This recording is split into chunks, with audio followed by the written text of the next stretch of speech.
Hi, Emily. I'm so excited to be talking to you again. I think we should take a moment to reintroduce ourselves. So, Perfect. I'm Sharon Feldstein, and I'm the CEO and co-founder of Your Mom Cares, a kids' mental health nonprofit founded by musicians, actors, and athletes' moms. Who are Perfect. you? So my name is Emily Goldberg, and I'm a genetic counselor at JScreen. And JScreen is a national nonprofit. We're based out of Emory University, and we provide genetic testing and counseling to people all over the country. So we do both reproductive carrier screening and hereditary cancer testing, which is really going to be the focus today. So I do a lot of Yes. sort of educating the public, letting people know what genetic testing is, what kind of information it can give them. And then I'm also counseling patients and reviewing their results with them. Okay, fantastic. So I'm going to get right into it. Okay. What is the decision-making process for someone wondering, like me, do Mhm. I or do I not need genetic testing? As you and I have spoken, I will just fill the audience in a little bit. I have had genetic testing twice because I did have breast cancer in my early 40s, and my genetic testing was negative, but it was limited because I think my last testing was 10 years ago. And I Mm. know that the last time we spoke, you said you've made many advances, but I guess the question is, who gets tested? How do you decide who gets tested and why? That's a Yeah, lot so of that's a great questions. question. And so I think there's kind of two things that go into this. One is generally who are being offered genetic testing.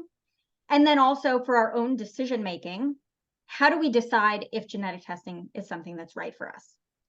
And Right. historically, genetic testing is something where somebody's doctor might see their personal or family history of cancer, like yours, somebody who was young when they were diagnosed with breast cancer, or somebody that has a strong family history. So it used to be sort of really strict criteria about who could and couldn't access genetic testing.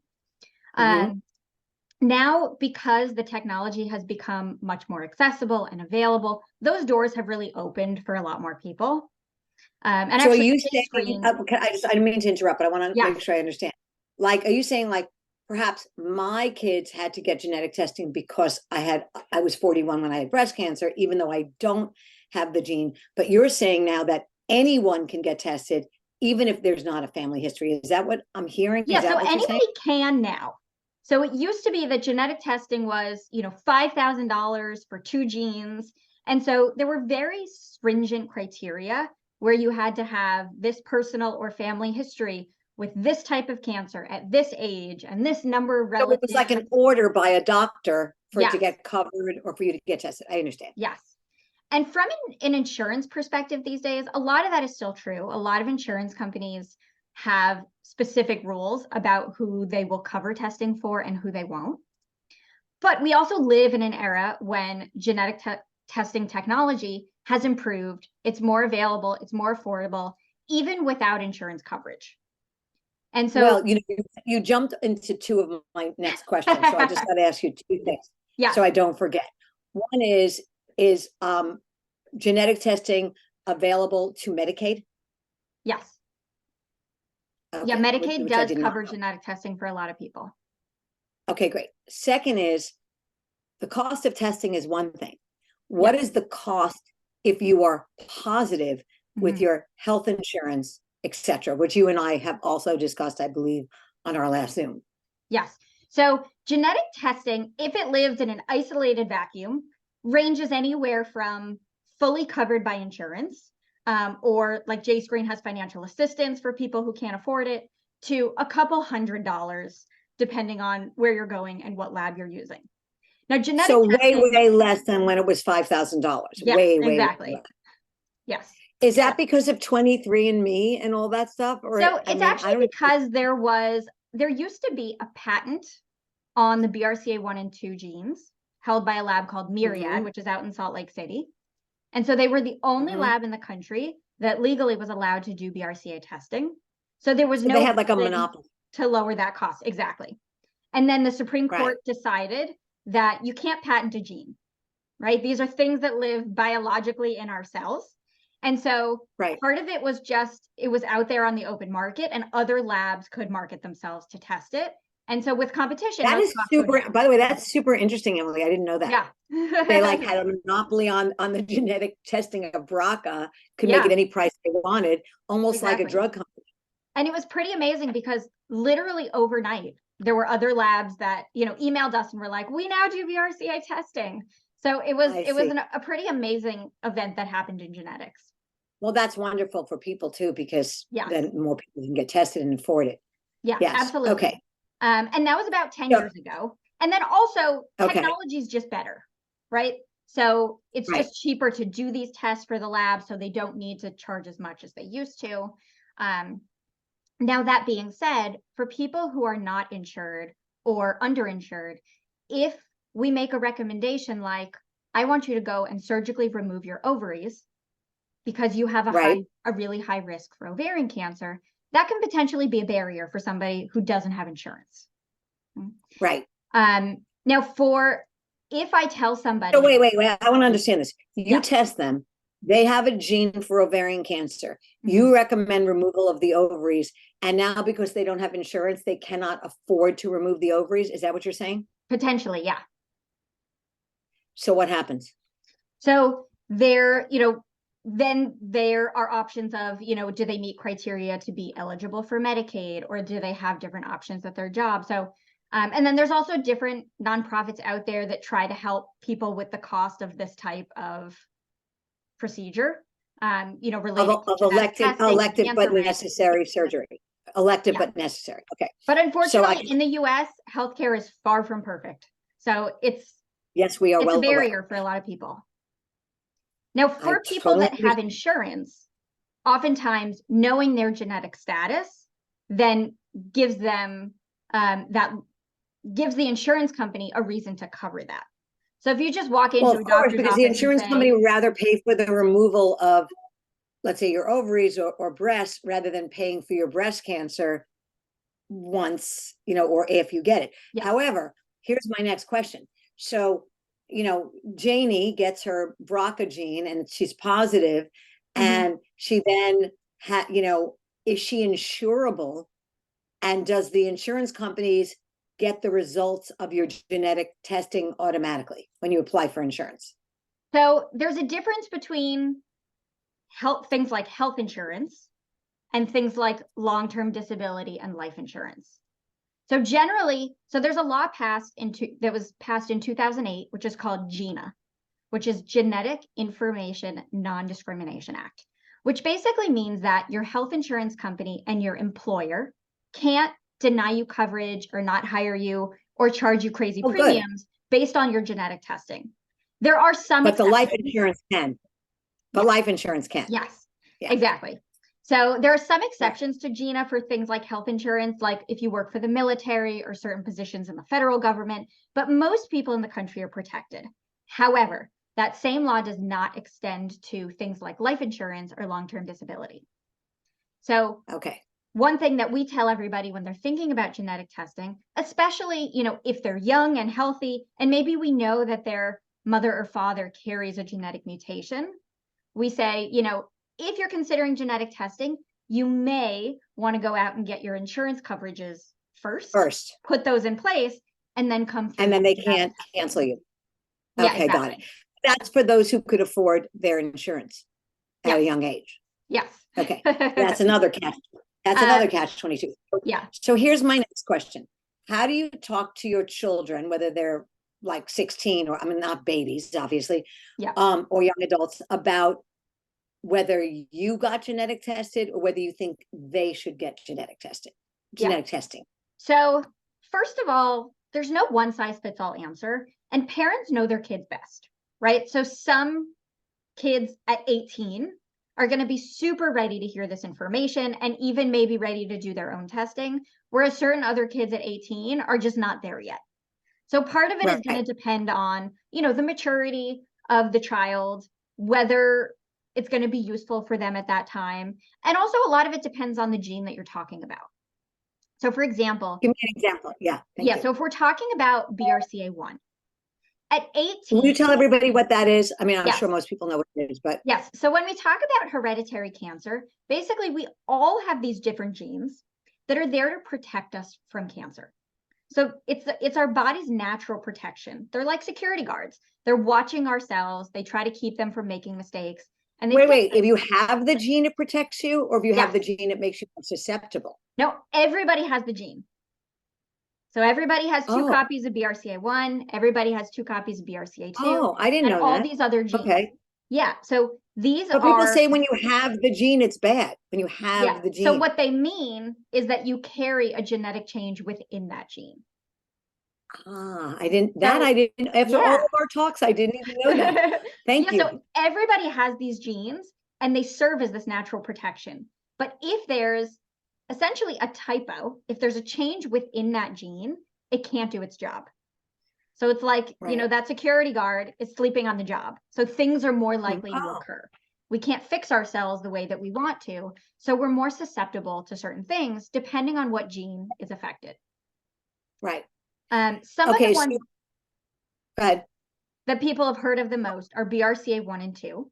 And if there's a genetic change within one of those genes, they increase the risk for breast, ovarian, prostate cancer, and melanoma, and pancreatic. Right. And so when we know that somebody carries a genetic predisposition, we make recommendations about cancer screening and prevention. So for example, with breast cancer, we can up their screening or consider preventive surgery. We tell women to remove their ovaries because the risk is so high. And then there's also screening recommendations for men too. Okay, so here's my big question, Yeah. which I think we touched upon last time. If you have that gene and pancreatic cancer is almost always fatal, why would you want to know that you had that gene? Yes, good question. And then we'll circle back to the kids. Yes. So for starters, there are many types of cancer that we can screen for or prevent, right? So we know that the biggest risk with BRCA1 and 2 is breast cancer and ovarian and prostate and melanoma. And those are ones that we can screen for or potentially prevent.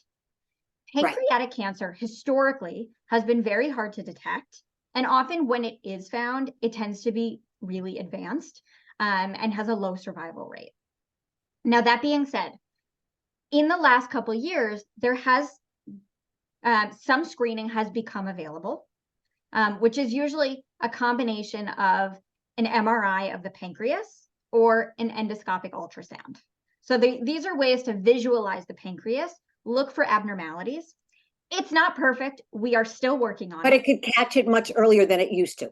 Yes. Yeah. And it's getting better all the time. So that's 5 years a good ago, answer. it was worse than it is now. So we're definitely getting better. But there is some amount of we can't screen for everything, which is true with or without a known genetic mutation.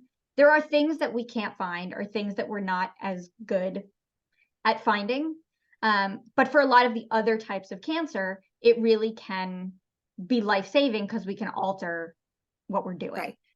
Now, before we get to the kids, I want to do one thing. I want to ask you, if there's someone like me, yes, who's an anxious person. Now, I got my genetic testing because I did have breast cancer and I did it for my children, right? Mm-hmm. So obviously they trumped my anxiety and I already had cancer. So it wasn't like I was going to find out I was getting cancer, right? Mm-hmm. I did it so I could prevent if I didn't have it, so I would have had my ovaries, whatever. Maybe that's too much personal information, but maybe not. It's really just scientific information. Yeah. If I retested with your new, what you've been asking me to do because it's more efficient now, which I probably will do. How do you handle someone like me, or segue into children? How do you handle the anxiety that might cause versus what it could help me do? Yeah. If that makes sense, question? It definitely makes sense. And genetic testing is not something that we take lightly. Even for somebody like me who orders it every single day, it's not something to take lightly. And that's because the goal of genetic testing is to save lives, improve early detection, prevent cancer. But also when we learn this information about ourselves, that we're at a higher risk for cancer, or that we might be, even if we don't know the results yet, it sort of faces Right. us with the idea of our own mortality, right? Or Right. being diagnosed with something. So it's scary. And there are a lot of feelings that go into it. There are some feelings of empowerment, right? If I know I'm at risk for something, then I have the upper hand and I can make a plan and take next steps and improve my chances. There's Which is also not ignorance is bliss does not fall under that category. I'm right, just saying. right. Okay. But for some people, ignorance is bliss works for them, right? Genetic testing is not something that everybody decides to do. I have had patients who say, you know what, if I know, even if there are things I can do, if I know it's going to make me anxious literally the rest of my life, and for me, it's Right. not worth it, then it may not be the right fit for them, right? So Mm. it's this sort of cost benefit analysis Well, of, but can I just interrupt for 1 second? yeah, It is something that I would guess from being an anxious person that if my mother and grandmother and everybody died of breast and ovarian, that would yes, make me feel much better to get tested and have had done certain things, yes, which is why I got tested for my kids. And when I mm-hmm, didn't have it twice, even though I don't have the most modern one, I didn't have it twice. yeah, And I'm pretty sure mine was environmental because my entire street that I grew mm-hmm, up on, everyone my age has had a different kind of cancer, which yeah, is on Long Island, which you've heard about. yes, But that being said, you know, there's genetic testing that I think would alleviate anxiety because yeah, there's something you could do, to your point. And mm-hmm, there's genetic testing at a certain point in your life when, where maybe you had it or you've done it, where it's like it's only going to create more anxiety. Like I specifically remember saying to my genetic counselor, let's say it was 8 years ago, you can do anything you want, but not the pancreas, because I know I can get rid of my. I right, literally said that to him, I remember. yep, And I don't know, I said it in layman's terms, and I don't know what tests he gave me, and they all came back negative. But I said that because I knew that that was not going to do well with me. yeah, You know what I mean? mm-hmm, You can remove your breasts and still live, right, right? So, yeah, so I think that how do you deal with, I guess,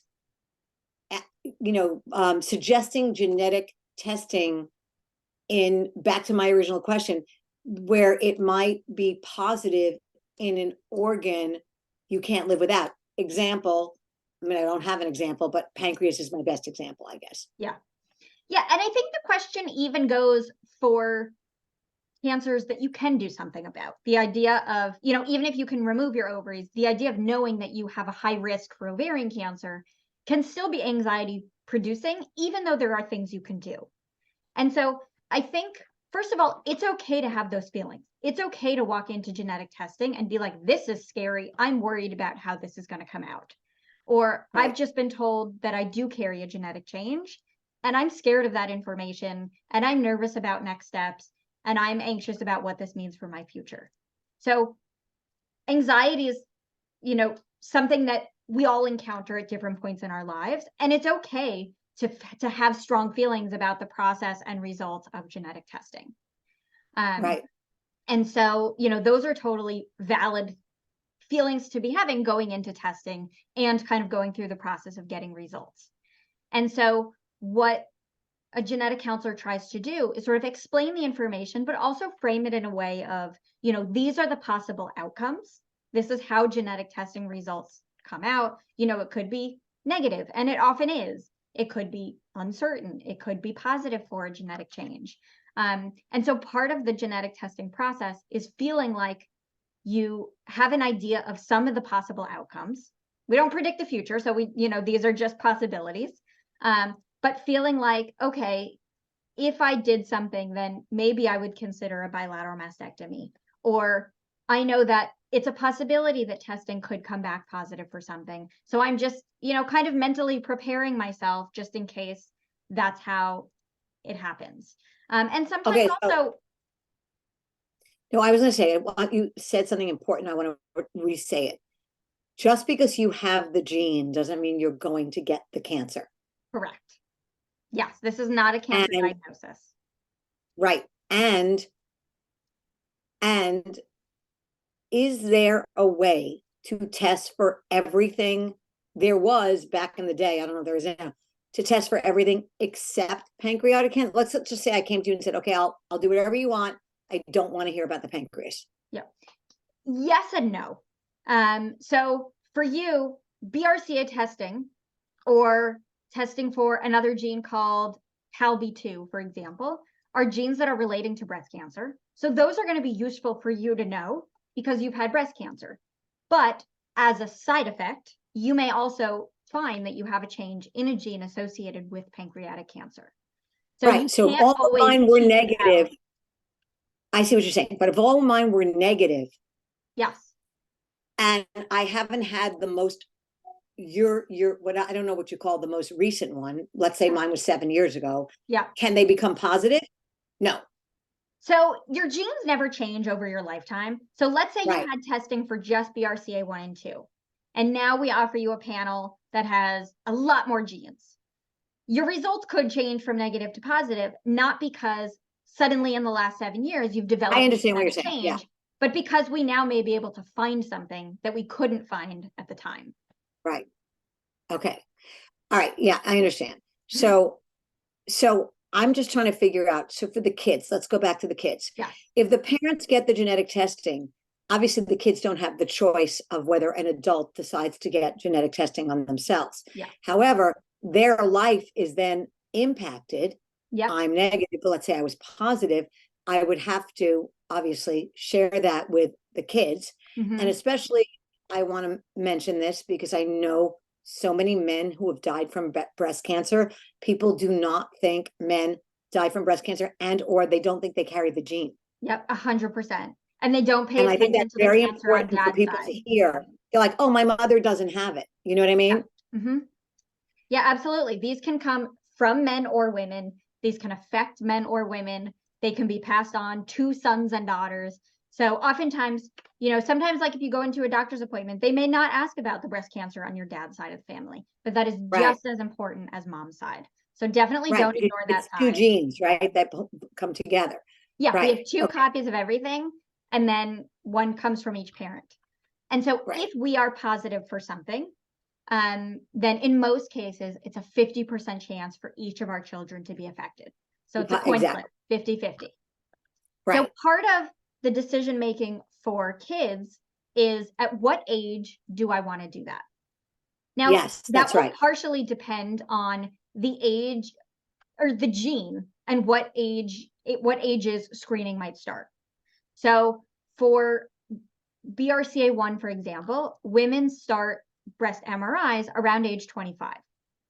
So around that time or slightly before, if women feel like they're ready, is a good time to do screening, because if they're positive, then they can just start their screening right away, right? Whereas if they're 18, aside from the social, the psychosocial burden of knowing that they carry that, they're like, oh, wow, I'm BRCA positive, but now I can't do anything for the next 7 years. Why?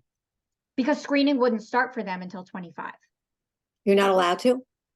So we don't do breast MRIs on women who are 18 unless there's anyone in the family who had cancer at that age. At least for the other thing that women can do is freeze their eggs, right? Because in case they ever have to have, Yeah, and we'll definitely talk about reproductive issues. But yeah, so like if somebody finds out, this is just so complicated. I mean, I know it's not complicated to you. I kind of really do understand what you're saying. Yeah. It just seems like the more you know, the more choices you have, and the more complicated it is, and the more consequences that you may have. And I wanted to spend a little time, so in case this gets too long, I want you to talk to me about, if your clients have positive results, how do you deal with their mental health? Yeah. So first of all, I always encourage anybody who is doing genetic testing to do it with a genetic counselor. So as a genetic counselor, I have a specific degree in human genetics, and as part of my training, we obviously learn about genetics and medicine, but also counseling. So I can spend an hour and a half with my patient going through these results and kind of walking through this information with them if they need it. Sometimes we set up more than one meeting. But part of my job is to make sure they understand what it is that they carry, what that means for them and their family members, but also just kind of being with them and sort of walking them through the emotions of it. And I find that the emotions often change over time. So when you first get this news, a lot of people have, they don't have a lot of questions right off the bat. They're kind of just processing it. They might have, they might freeze a little bit and be like, I don't even know what direction my brain needs to be going right now. And so sometimes we set up another meeting to say like, okay, now that some of that shock has worn off, let's kind of go through it again. Or maybe you want your partner to sit in on the conversation with you, or your sister, so you have another set of ears, you have that support. We also have a lot of resources that we can set them up with. So there are some amazing resources out there, things like Force and Sharsheret. There's a lot of organizations out there that provide support for women who are going through these. And sometimes they have a buddy system where they'll set them up with somebody else who is what's called a previvor, which means they carry this genetic predisposition, but they haven't had cancer. Or they can try to match somebody based on their age or their place of, their right. Where they are in life, or, making decisions about pregnancy. So we try to give them as many resources as we can. I almost always circle back and check in with my patients a few weeks and a few months later to say like, you've sat with this information. What kind of support can I give you? Do you have any questions about things? So it can definitely be, it's not just, let's spend this hour together and, everything and you've handled everything. It's daunting. It's daunting at best. It's a lot of information. It's daunting, and it could be anxiety provoking in the moment, or maybe, in the back of their minds. Yeah. And so many decisions to make or not make, and not making a decision is a decision. So it's just, it's complicated, but of course, I think I'm all for it. Like, I just think that, I think what you could save in lives is outweighs the anxiety to get there, I guess, so to speak, in my opinion. And for most people, for most people, that's true. And I've had people who, we had our counseling session. We talked about how they had a BRCA1 mutation. And then a few months later, I checked in and she said, I went for all my baseline screening. I had a mammogram and it was normal. And they said, because this is your first time screening, let's also do a breast MRI. And they found an early stage breast cancer. And she kind of came back and said, like, it would have been another 5 years before I did any kind of screening. And now we found this at such an early stage, and I'm okay. And, this information saved my life. Also, we're back to the person that has insurance and resources and understands what's going on. And even just like transportation to the like, it's not, there's so many factors in it. All right, I'm going to ask completely off. I didn't put this on our list, so I hope you are okay with this. Sure. Is genetic testing, well, I know the answer, but I want you to give me the answer. Yeah. Is there more of this in this, meaning BRCA, whatever, in people that are Jewish? Is there a more certain, like sickle cell maybe, in people that are Black? I mean, how does that work? Yeah. So anybody can have a genetic change in any of these genes that we're screening for, but people who are Ashkenazi Jewish are about 10 times more likely to test positive for BRCA1 or 2. We find about 1 out of every 40 Ashkenazi Jews, men and women, carry a BRCA1 or BRCA2 mutation, even if you don't ask them a thing about the family history. So yes, they are much more likely to carry it, but anybody of any different background can. And we also know that for different groups, like people who are African American or Hispanic or Asian, are less likely to be offered genetic testing. And so that, has also been just a barrier in healthcare and a discrepancy that we're working on in the genetic testing world. So are there certain, or like, is sickle cell mostly an African American it's disease? most prevalent in patients with African ancestry, yes.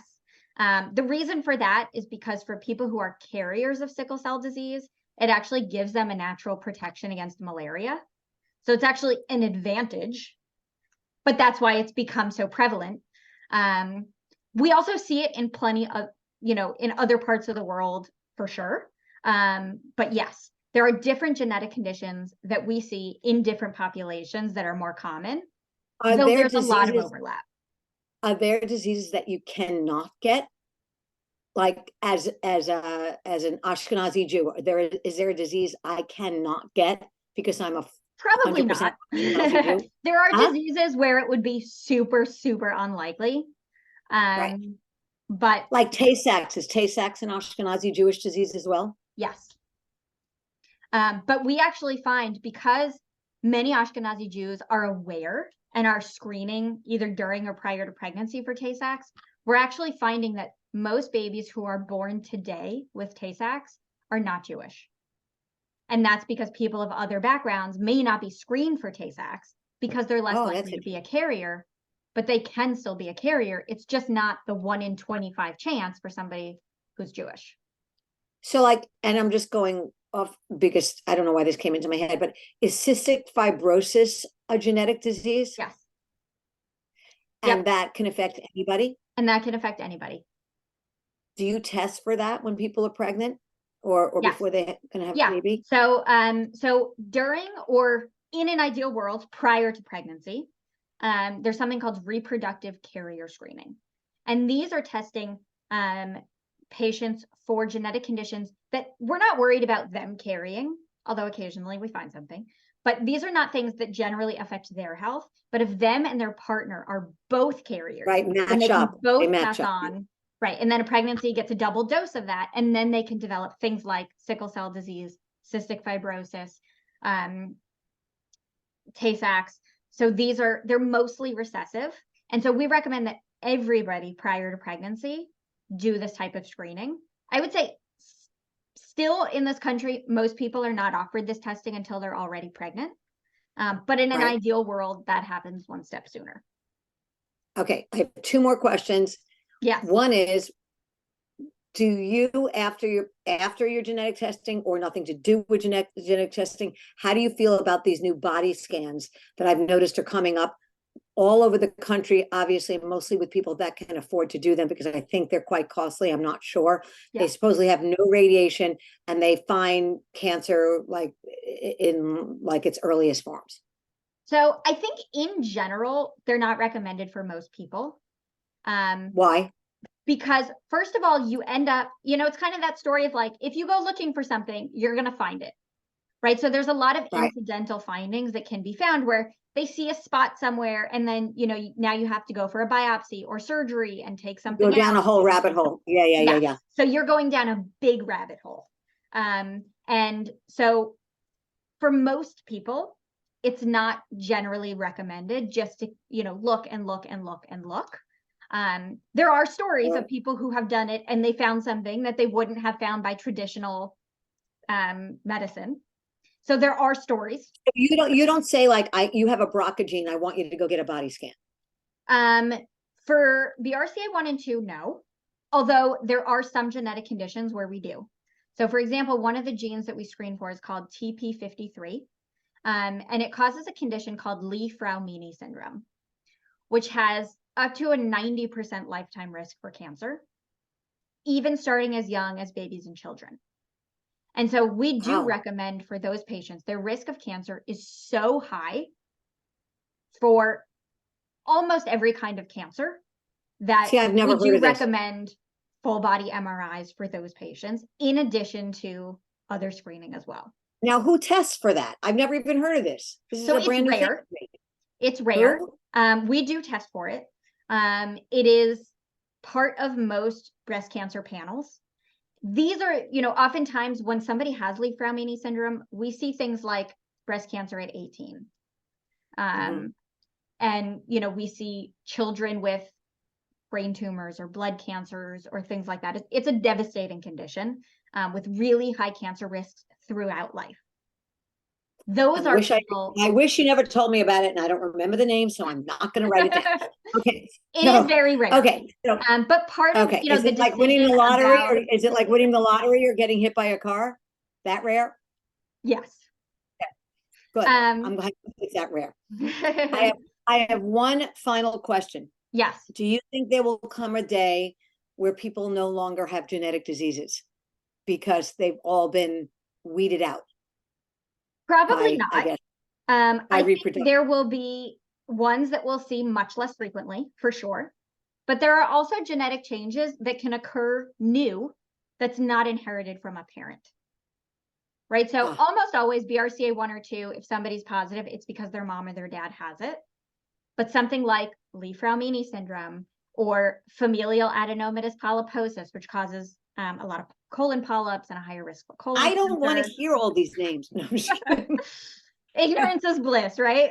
yes. But there are some that are brand new in a generation that didn't occur before. So I think we have the potential one day to alter our genes, to remove some of these mutations and maybe replace them with a functional copy of the gene. I think genetic testing and gene therapy is probably going to look really different 100 years from now. I don't think we're ever going to be able to eradicate it. But I think there's probably going to be a lot more treatments, a lot more options that will look at. I know that was my last question, but differently. now you've led me to, of course, another question, Emily, because I love Yes. talking to you. So do you think it's a good thing that people could end up living so much longer? Or I don't know, like everything is like, you can have a blonde-haired boy, that doesn't have any genetic, issues or something. I think we need to be careful. Weird, or is that like a good, like, what is that? I think there's a difference between, I want my child to not have Tay-Sachs disease and I want my child to have blonde hair. So I think we need to, the ethics of genetic testing needs to keep up with the technology, because it can be a slippery. That's going to be hard. If you can screen for one thing, does that mean you can screen for another thing? So I think we need to be careful. And I think we need to be mindful of the things that we're testing for, the things that we're doing with that information, and the things that, we maybe have the potential to alter one day.